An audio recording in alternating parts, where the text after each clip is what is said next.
आप देखें पहले तो इसमें हम एग्जांपल देखेंगे।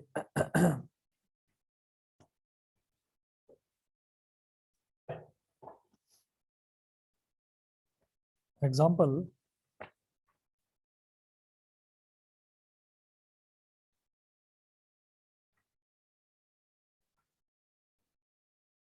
some examples of isotopes।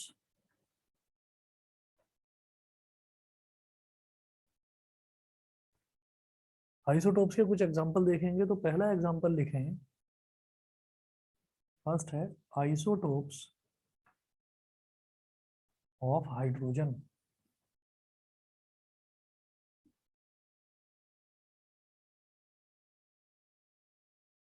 Isotopes of hydrogen.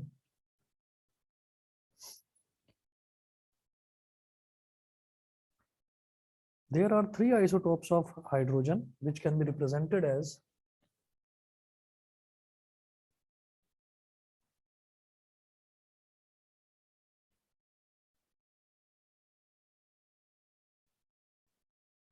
there are three isotopes of hydrogen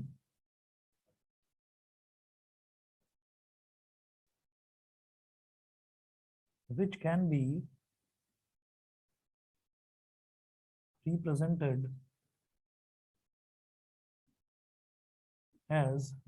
represented as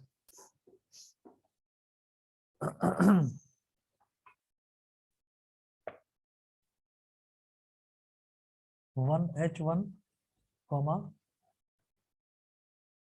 1H2 and 1H3। ये जो नीचे लिखा रहता है ये होता है एटॉमिक नंबर। पहले ही बोला है कि एक ही एलिमेंट है, तो एलिमेंट एक ही है, हाइड्रोजन एक सिंगल एलिमेंट है, उसके तीन अलग अलग एटम्स कुछ इस तरह से कि उन तीनों के एटॉमिक नंबर तो सेम है लेकिन एटॉमिक मासेस डिफरेंट है। तो आप ये देखिए पहले वाले का एटॉमिक मास 1, दूसरे वाले का एटॉमिक मास 2, तीसरे वाले का एटॉमिक मास 3। ठीक है, तो यहाँ पर क्या है कि एटॉमिक मासेस तो तीनों केसेस में अलग अलग आ रहे हैं लेकिन एटॉमिक नंबर सेम है। तो यहाँ पर एक चीज समझ में आती है हमको कि एटॉमिक नंबर क्या होता है। एटॉमिक नंबर होता है नंबर ऑफ प्रोटॉन्स। तो इसका मतलब तीनों ही केसेस में नंबर ऑफ प्रोटॉन्स तो 1 1 और 1 ही है, क्योंकि तीनों ही केसेस में एटॉमिक नंबर तो 1 है, तो इसका मतलब नंबर ऑफ प्रोटॉन्स 1 है तीनों ही केसेस में। ये क्लियर, ये चीज समझ में आ गई। हाँ, यहाँ एटॉमिक मास जो है वो 1 है। ठीक है, तो एटॉमिक मास क्या होता है, number of protons plus number of neutrons. तो प्रोटॉन्स तो 1 है, तो जब एटॉमिक मास भी 1 है तो इसका मतलब इसमें न्यूट्रॉन कोई रहा ही नहीं होगा, इसमें नंबर ऑफ न्यूट्रॉन 0 रहा होगा, तभी तो वो 1 आया टोटल। यहाँ पर 2 है तो इसका मतलब यहाँ पर नंबर ऑफ प्रोटॉन्स तो सेम है 1, तो 1 + 1 2 हुआ, इसका मतलब नंबर ऑफ न्यूट्रॉन्स कितना हो गया होगा 1, तभी तो 2 आया दोनों का सम।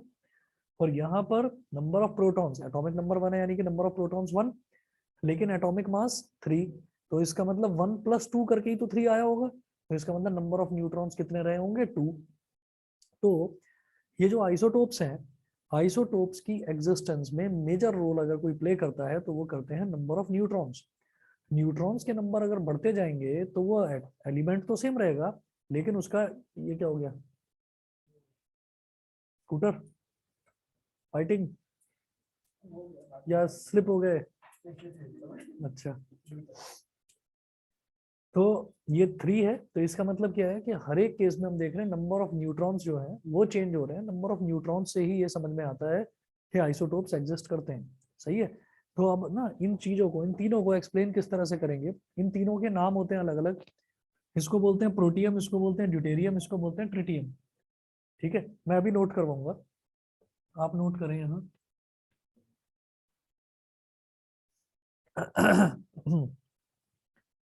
The complete composition of these three isotopes of hydrogen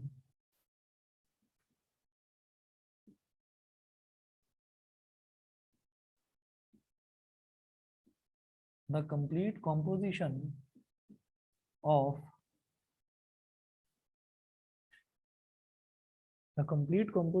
of these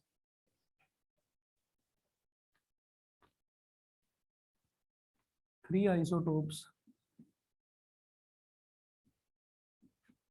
of hydrogen is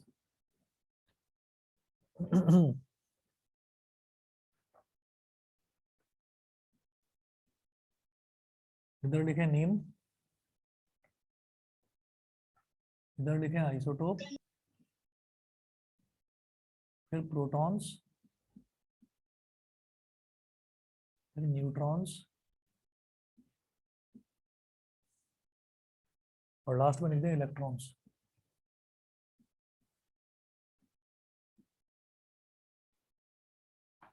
protons, neutrons और electrons. Name PROTIUM protium, BEUTERIUM deuterium, TRITIUM tritium, deuterium, DEUTERIUM deuterium. Isotope कैसे लिखेंगे? 1H1 1H2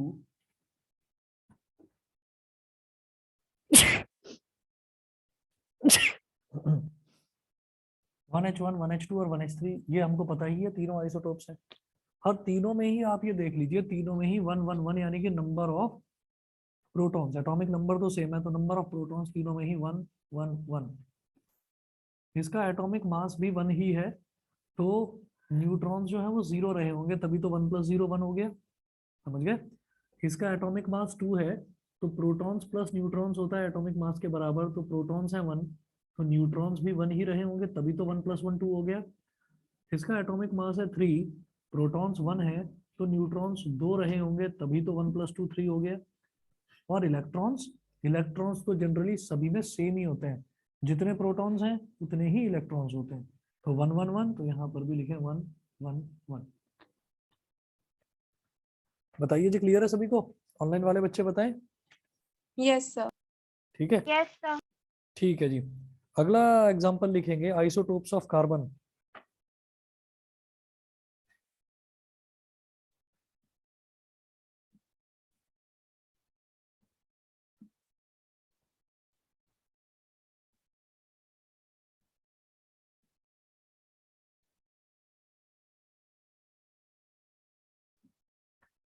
Isotopes of carbon.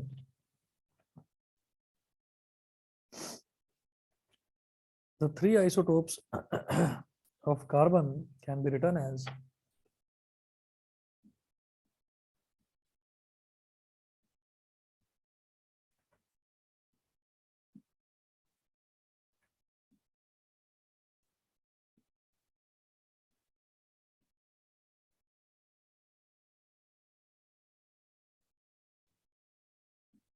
the three isotopes of carbon can be written as 6C12, 6C12, 6C13 and 6C14। इनके कोई नाम नहीं है, जैसे hydrogen के case में प्रोटियम, ड्यूटेरियम और ट्रिटियम थे, इनके कोई नाम नहीं है।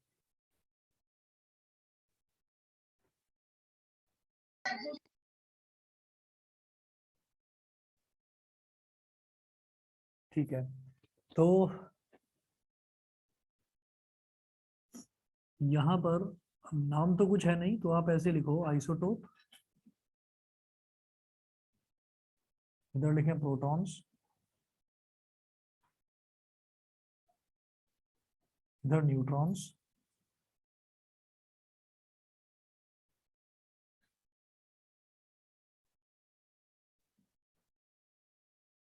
और फिर इलेक्ट्रॉन्स।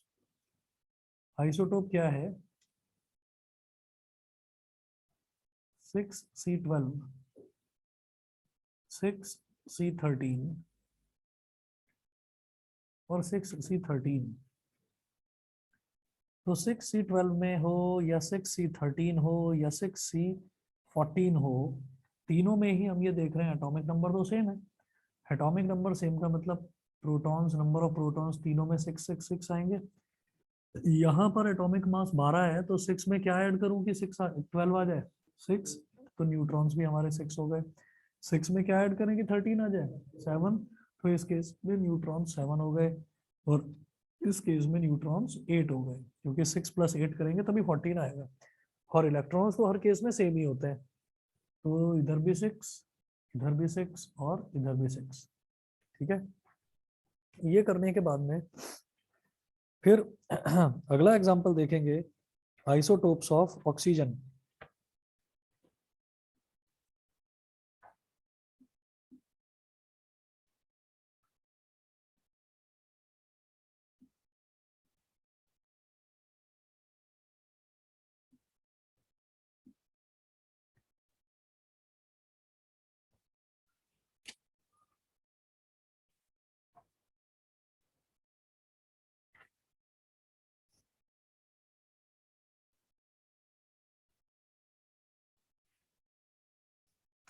आइसोटोप्स ऑफ ऑक्सीजन में लिखे हैं, the oxygen element has 3 isotopes.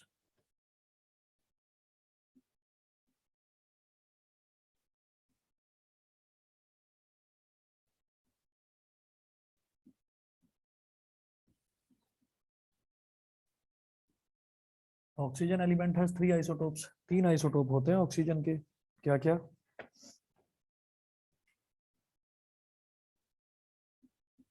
(8O16), 8O17 and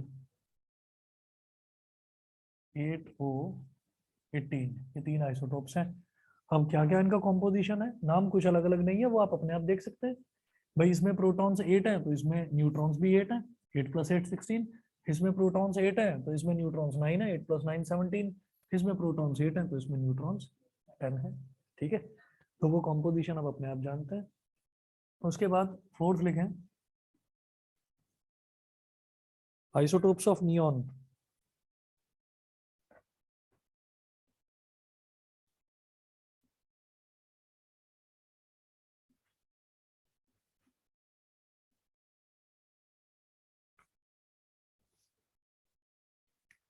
Neon element also has 3 isotopes.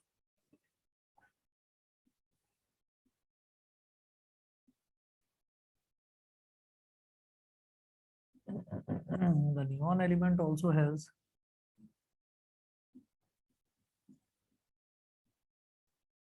3 isotopes.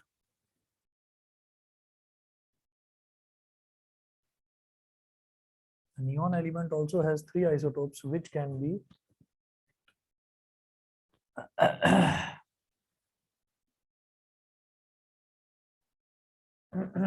which can be written as 10Ne20, 10Ne20,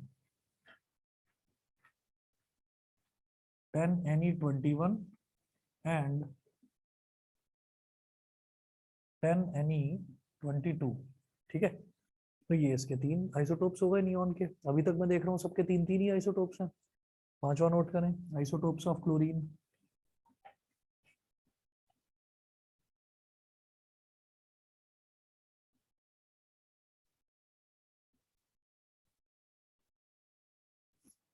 Isotopes of chlorine.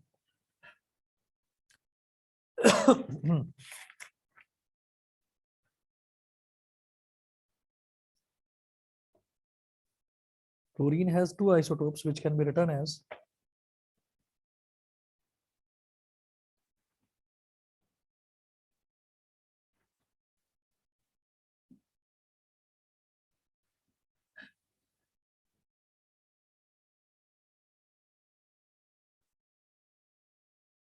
chlorine has 2 isotopes which can be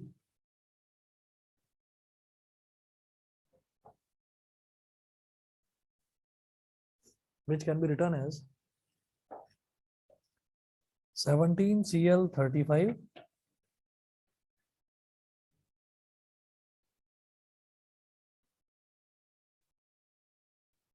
17Cl35 and 17Cl37। 35 में आपको समझ में आ गया होगा number of neutrons कितने हैं 18, और 37 में समझ में आ गया होगा नंबर ऑफ न्यूट्रॉन्स हैं 20। ठीक है, तो ये तो हुआ आइसोटोप्स के बारे में।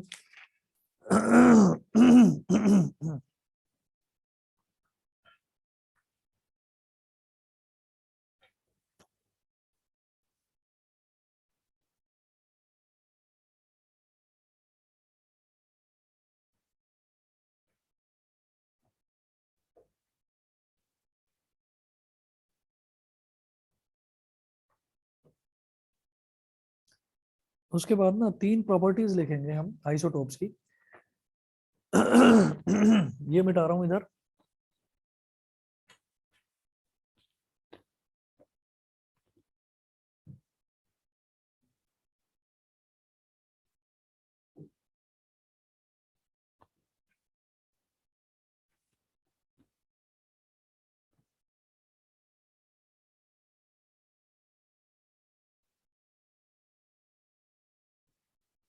Properties of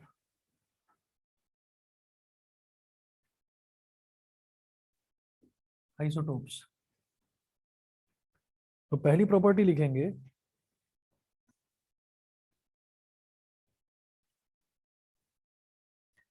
since all the isotopes of an element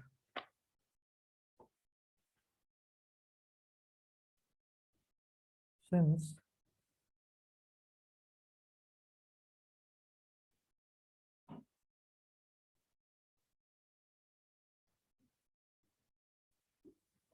all the isotopes of an element since all the isotopes of an element have identical electronic configurations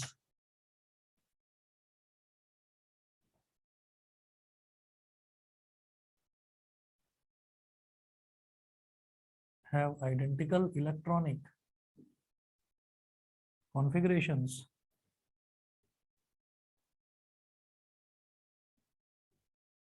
have identical electronic configurations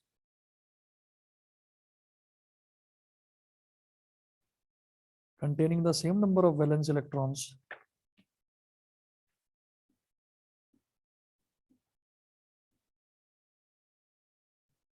containing the same number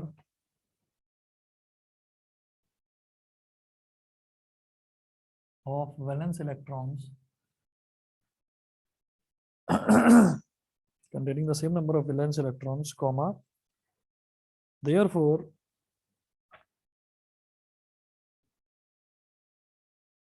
all therefore comma करके लिखें therefore all the isotopes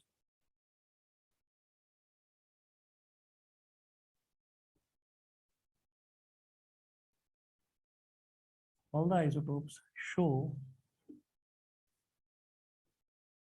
same chemical properties show same chemical properties। तो जैसे कि isotopes देखे यहाँ पर, ये हमने हाइड्रोजन का देखे, कार्बन का देखा आइसोटोप्स। तो यहाँ पर ना एक सवाल ये पूछा जाता है कि जितने भी आइसोटोप्स हैं क्या वो सेम केमिकल प्रॉपर्टीज शो करते हैं, और अगर करते हैं तो क्यों करते हैं। तो हम ये कहेंगे कि वो सेम केमिकल प्रॉपर्टीज इस वजह से शो करते हैं क्योंकि जितने भी आइसोटोप्स हैं उनका इलेक्ट्रॉनिक कन्फिग्रेशन सेम होता है, because they contain same number of valence electrons. Electronic configuration बनेगा किससे, वो बनेगा इलेक्ट्रॉन से। और आप ये देखें आइसोटोप्स भले ही अलग अलग हों, इनके एटॉमिक मासेस भले ही अलग अलग हों, लेकिन इनके नंबर ऑफ इलेक्ट्रॉन सेम है। इस केस में भी, इस केस में भी, हर एक केस में। और जब नंबर ऑफ इलेक्ट्रॉन सेम है तो इसका मतलब उनके वैलेंस इलेक्ट्रॉन्स भी सेम होंगे, और जब वैलेंस इलेक्ट्रॉन सेम है तो उनकी केमिकल प्रॉपर्टीज सारी एक जैसी ही होंगी। ठीक है, तो ये रीजन रहेगा कि why isotopes show same chemical properties. तो उसका रीजन के साथ में ये पहली प्रॉपर्टी हमने लिखी है। ठीक है, since all the isotopes of an element have identical electronic configuration containing the same number of valence electrons, therefore all of them show the same chemical properties। ठीक है।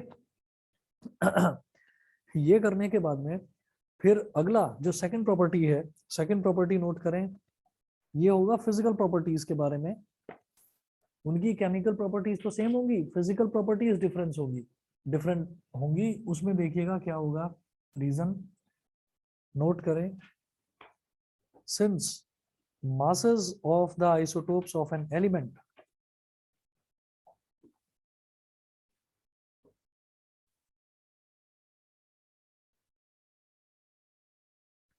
since masses of the isotopes of an element are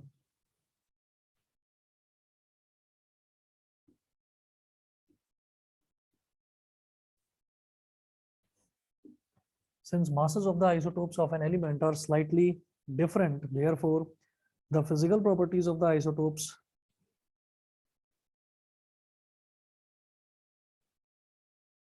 therefore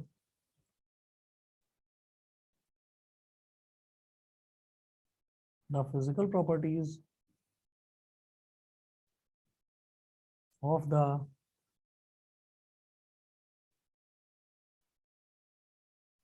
isotopes of an element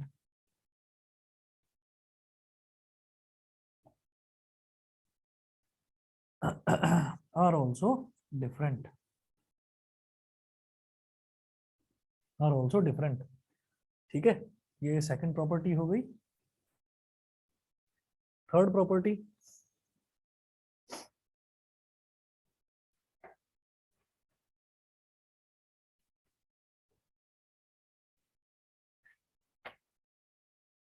some elements show fractional atomic masses. Some elements have, लिख लो, have fractional FRAC. Some elements have fractional atomic masses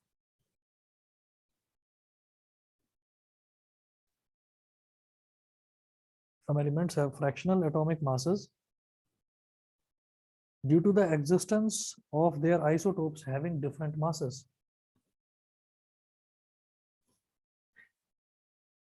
Due to the existence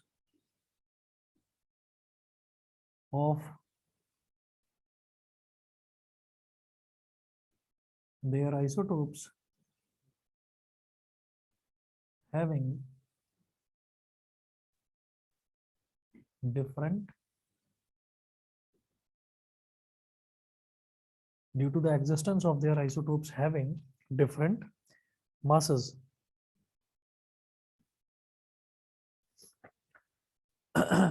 ठीक है, देखो ऐसा होता है कि कई बार जैसे हम ये कहते हैं कि हम एटॉमिक मास की बात करते हैं, तो एटॉमिक मास जो है, एटॉमिक मास क्या होता है कि जैसे कार्बन है, तो कार्बन का एटॉमिक मास 12 हो गया. ठीक, एक आइसोटोप है इसका, ये दूसरा है, एक दूसरी फॉर्म में कार्बन मिलेगा तो उसका एटॉमिक मास हमको मिलेगा 13, तीसरे फॉर्म में मिलेगा कार्बन तो उसका एटॉमिक मास मिलेगा 14.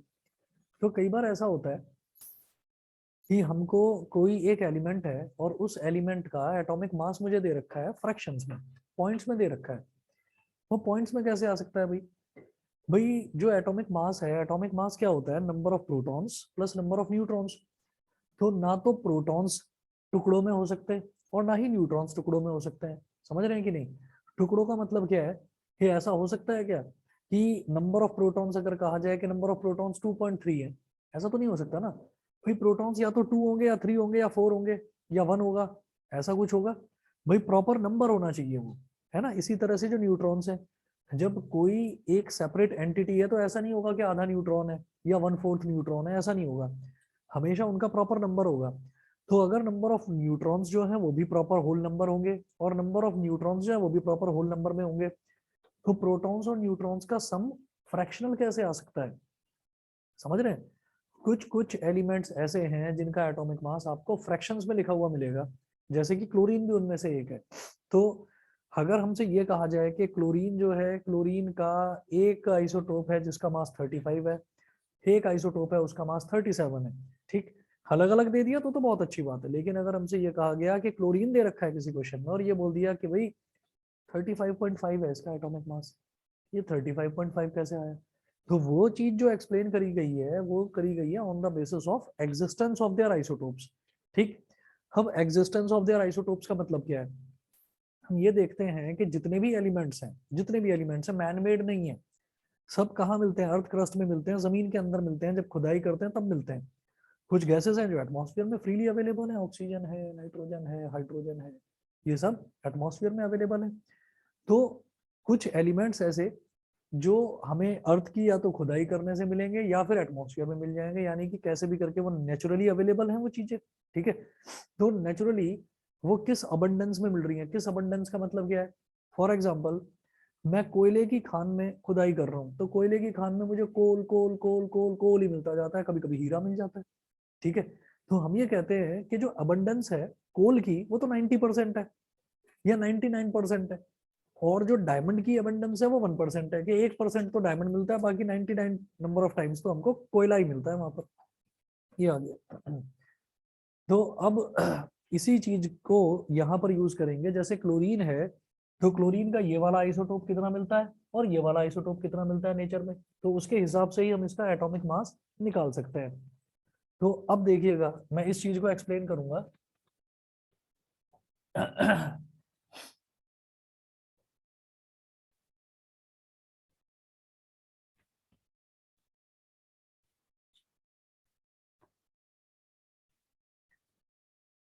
यहाँ लिखें, to understand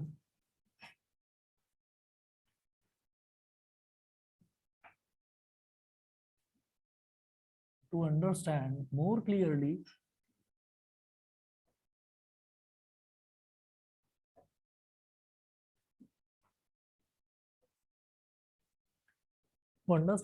clearly about the concept of fractional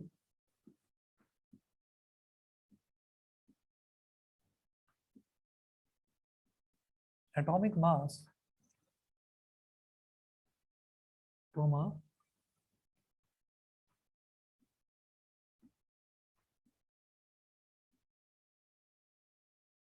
let us take an example of chlorine.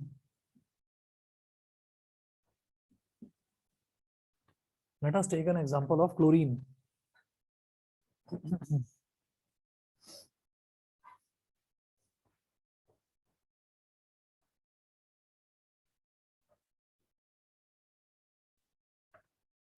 तो इसमें लिखें, नेचुरली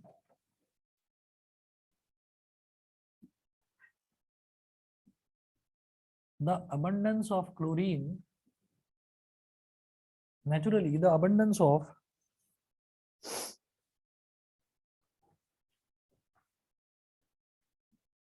ऐसे लिखें 17Cl35, मतलब इस वाले क्लोरीन की जो अबंडेंस है, naturally the abundance of 17Cl35 is 75%, and the abundance का मतलब होता है बेटा availability, and the abundance of 17Cl37 is 25%, ठीक है। तो नेचर में हमको ही क्लोरीन मिलता है ना, एलिमेंट है तो नेचुरली मिलेगा हमको। तो नेचुरली जो क्लोरीन 35 वाला क्लोरीन है वो तो 75% ऑफ द टाइम्स हमको ये मिलेगा, और 25% ऑफ द टाइम्स हमको ये मिलेगा। तो इस केस में हमें क्या करना होगा, therefore average atomic mass of chlorine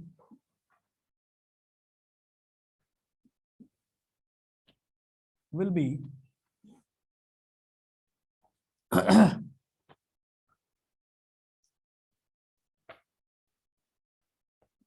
ये जो 75% हमको मिल रहा है, ये कौन सा मिल रहा है, 35। तो 35 एटॉमिक मास वाला, 35 एटॉमिक मास वाला वो मेरे को 75% मिल रहा है। तो 75% का मतलब क्या है, आप लिखें 75% ऑफ 35, 75% ऑफ 35 प्लस 25% ऑफ 37। समझ रहे हैं कि नहीं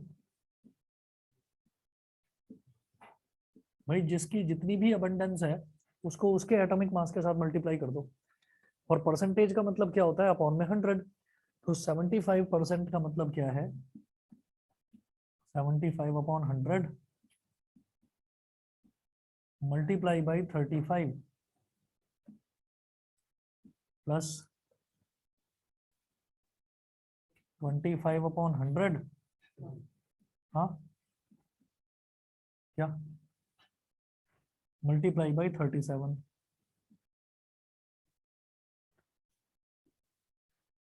अब मैं देखता हूँ कि ये 25 से तो डिवाइड हो ही रहा है। 25 3 जा 75, 25 4 जा 100, 25 1 जा 25, 25 4 जा 100। अपॉन में 4 है, 4 रहने दो। 3 5 जा 15, 3 3 जा 9 और 1 10, 105/4 प्लस 1 इंटू 37 क्या हो गया? 37/4। 105 प्लस 37 कितना हो गया? 142 अपॉन 4। 4 3 जा 12, 14 माइनस 12 कितना हो गया? 2, 2 2 22। तो 4 5, हाँ 4 5 जा 20, 22 माइनस 20 कितना हो गया? 2, 2 0 20, 4 5 जा 20। तो ये इसका जो एवरेज एटॉमिक मास होता है, ये हमेशा याद रखना, U का मतलब है एटॉमिक मास यूनिट। तो ये जो एटॉमिक मास है, जब भी कभी एटॉमिक मास हमको फ्रैक्शंस में, पॉइंट्स में मिलेगा, तो आप ये समझिएगा कि वो एटॉमिक मास नहीं दे रखा, वो उसका एवरेज एटॉमिक मास दे रखा है। और वो फ्रैक्शन में क्यों आता है? वो फ्रैक्शन में इस वजह से आता है क्योंकि वो एक तरीके से, वो एलिमेंट एक तरीके से एग्जिस्ट नहीं करता, वो अपने आइसोटोप्स की फॉर्म्स में अलग अलग अबंडेंस के साथ में एग्जिस्ट करता है। समझ गए? याद रहेगा? ठीक है, ये एग्जांपल नोट कर लिया सबने, क्योंकि ये एग्जांपल पूछा जाता है एग्जाम में। ठीक, तो ये 3 प्रॉपर्टीज हैं। पहली प्रॉपर्टी ये कि आप ये एक्सप्लेन करें आइसोटोप्स की सिमिलर केमिकल प्रॉपर्टीज क्यों होती हैं। रीजन क्या है? कि सब में इलेक्ट्रॉन सेम है, that's why they have same electronic configuration, that is they all have same valence electrons. तो उनकी chemical properties same. Physical properties different क्यों होती हैं? क्योंकि उन सबका एटॉमिक मास डिफरेंट होता है, that's why they exhibit different physical properties. अच्छा, और कुछ एलिमेंट्स ऐसे क्यों हैं जो एटॉमिक मास जो है, जिनका फ्रैक्शंस में होता है, फ्रैक्शनल एटॉमिक मास, तो हम ये कहेंगे that can be explained on the basis of abundance of their isotopes. Isotopes अलग अलग मात्रा में मौजूद हैं एनवायरनमेंट में। ये 75% ऑफ द टाइम्स यही वाला मिलेगा, 25% ऑफ द टाइम्स वो वाला भी मिलेगा। तो इसलिए ये कहा जाता है कि दोनों का एवरेज निकाल लिया। समझ गए? ऑनलाइन वाले बच्चे बताएं सबको क्लियर है कि नहीं? Yes. ठीक है, Vihan, Vidhi, Tiya, Somil, Janvi. Yes sir. Yes sir. ठीक है, चलिए जी, ओके। अब क्वेश्चंस हैं कुछ, नोट करते हैं। Question number 1,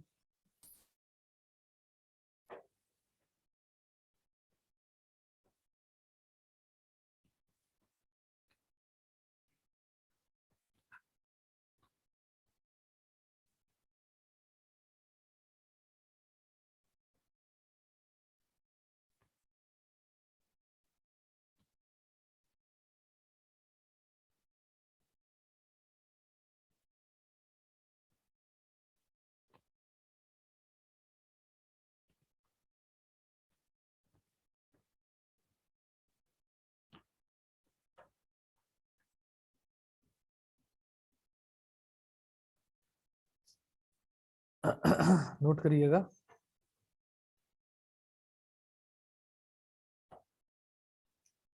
The number of protons, neutrons and electrons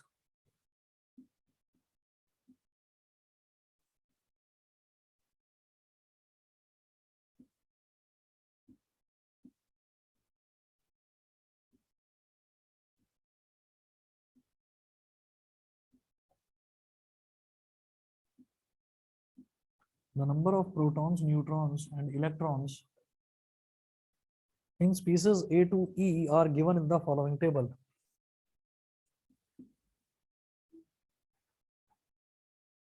In species A to E are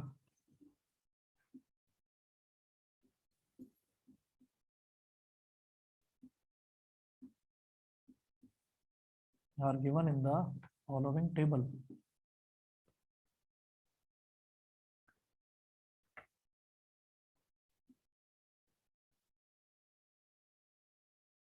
spaces, protons,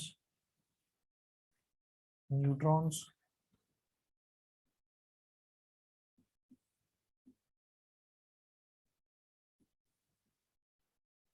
electrons, A B C D ई।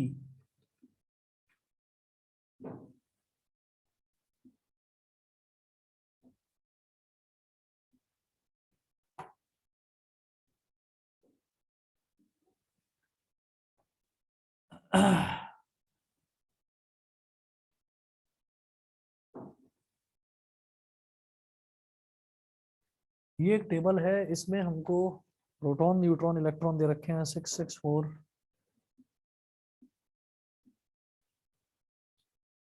18, 22, 18,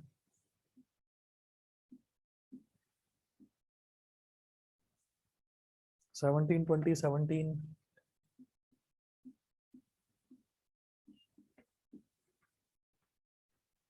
9, 10, 11,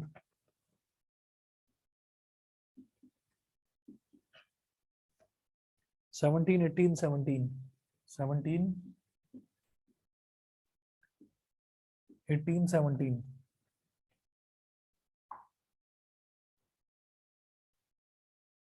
ठीक है, तो ये टेबल दे रखी है। अब देखिएगा, indicate from the above table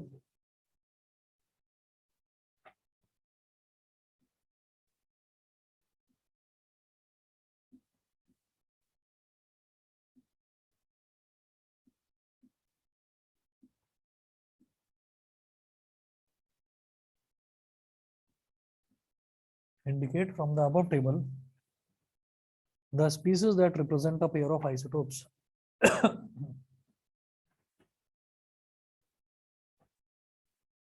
The species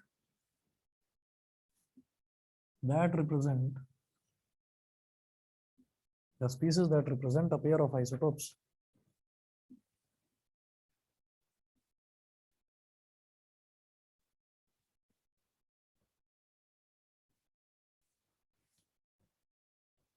बताएंगे जी, इसमें आइसोटोप कौन सा है?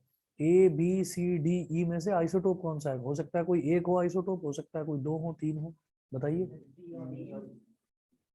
कैसे?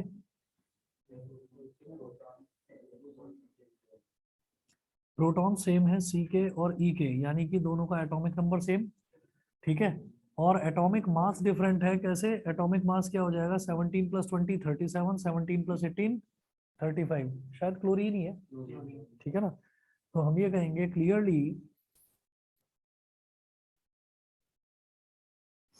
सी and E are isotopes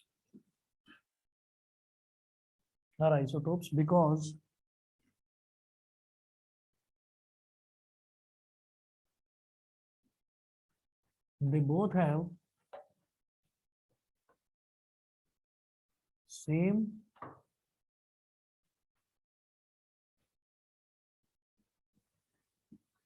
they both have same atomic number.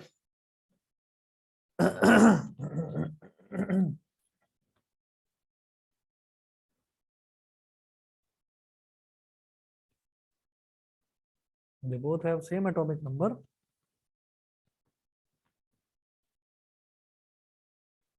and different atomic masses.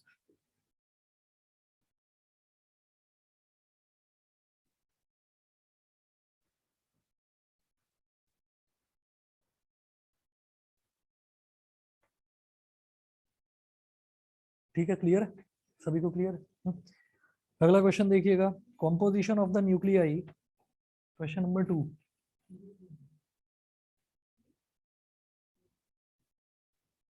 समझ गए? बताऊं?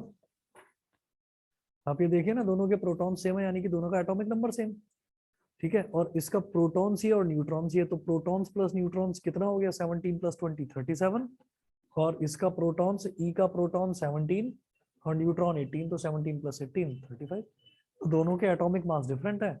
और बस हमको कभी भी ऐसा क्वेश्चन दे रखा हो ना जहाँ टेबल हो, नंबर ऑफ प्रोटॉन्स देख लेना किस किस के सेम है। तो बस सी और ई के ही तो नंबर ऑफ प्रोटॉन सेम है। ये हो गया। एटॉमिक मास चेक कर लेना, कई बार वो भी चेक करने की जरूरत नहीं होती, क्योंकि वो आइसोटोप ही पूछ रहे हैं। आइसोबार तो इसमें कोई होगा नहीं, आइसोटोप ही होंगे। और आइसोटोप में पहली कंडीशन ये है कि उनका एटॉमिक नंबर सेम होना चाहिए, तो प्रोटॉन सेम है तो छोड़ो, आगे बढ़ो बस। ठीक है। क्वेश्चन नंबर 2 देखिएगा, composition of the nuclei of two atomic species.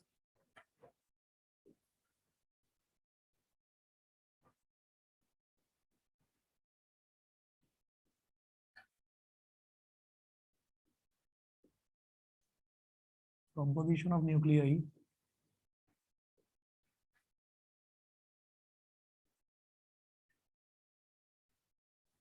composition of nuclei of nucleus का प्लूरल फॉर्म। न्यूक्लियस का, जैसे न्यूक्लियस होता है ना, तो जैसे रेडियस होता है, रेडियस का प्लूरल फॉर्म रेडियाई, ऐसे न्यूक्लियस का प्लूरल फॉर्म न्यूक्लियस। दो या दो से ज्यादा न्यूक्लियस होंगे तो न्यूक्लियाई बोल देंगे। composition of nuclei of two atomic species x and y is given as under x and y is given as under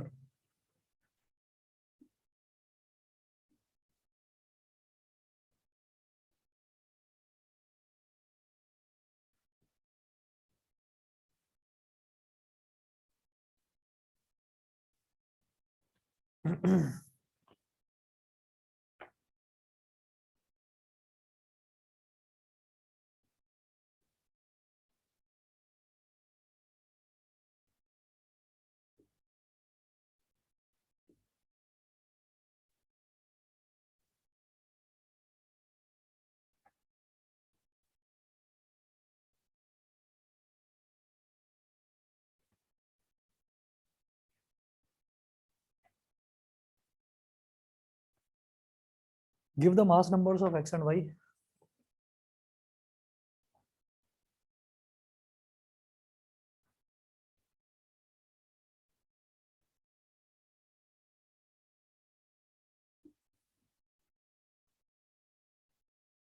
Give the mass numbers of x and y.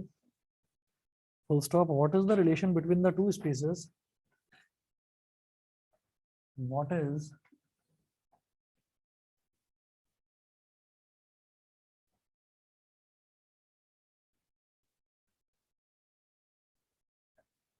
the relation between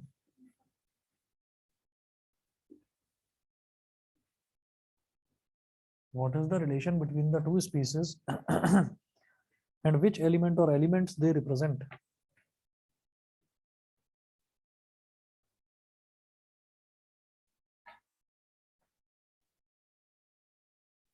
Which element or elements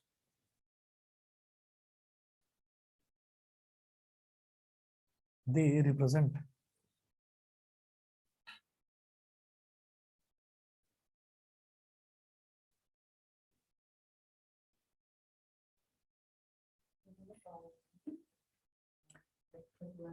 बिल्कुल। आप ये देखिएगा कि दोनों के x का भी number of proton 6 और y का भी नंबर ऑफ प्रोटॉन 6। ठीक है। Give the mass number of x and y। तो mass of x protons plus neutrons यानी कि 6 + 6 कितना हो गया 12u। मास ऑफ y 6 + 8 यानी कि 14u। वो पूछ रहे हैं what is the relation between the two species. हम ये कहेंगे since they have same atomic number 6, same atomic number है दोनों का 6 है। Since they have same atomic number 6, so they are isotopes. ये हो गए आइसोटोप्स। फिर वो बोल रहे हैं विच एलिमेंट और elements they represent. X and Y are carbon, क्योंकि हमें पता है कार्बन का ही एटॉमिक नंबर 6 होता है। ठीक है, तो ये कार्बन हो गया। हाँ हाँ, एक्स और वाई दोनों कार्बन के आइसोटोप्स हैं। और एक और होता है इसका 13 भी, वो वाला इन्होंने दिया नहीं, बस 2 दे दिए, कोई बात नहीं। अब इसके बाद ना इसमें एक तो रेडियो एक्टिव आइसोटोप्स है और एक आइसोबार्स है। तो आप सुनिएगा, इसमें एक क्लास का और बचा हुआ है मटेरियल, तो मैं कल मैथ्स ना करा के कल यही करूंगा, है ना, और कल इसको खत्म कर देंगे, ठीक है। चलिए जी, ओके। Thank you sir. ये खत्म हो जाएगा ना, तो इसका टेस्ट मैं अगले साल लूंगा, इस साल बात ना करे कोई मेरे से, अगले साल लूंगा इसका टेस्ट।